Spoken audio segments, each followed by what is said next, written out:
உங்கள் டாக்டருக்கு சினிமா நடிக்கிற ஆசை இல்லையா? டாட்டருக்கு இல்லை சார். அவள் வந்து ஷீ இஸ் வெரி அகாடமிக். இப்போ வந்து டபுள் மேஜர் பண்ணுறாங்க சைக்காலஜியில். அதுக்கப்புறம் she is going to do her masters. கேட்டாச்சு.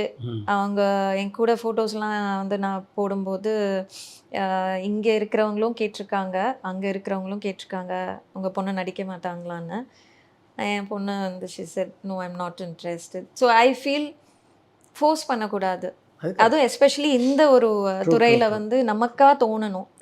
ஸோ அவங்க வந்து அகாடமிக்லி இன்க்ளைன்டுன்றதுனால சரி நீ உனக்கு என்ன பண்ணணுமோ நீ பண்ணு அப்படின்னு சொன்னாங்க. 2 பேரும் சப்போர்ட்டிவாக இருக்கும்.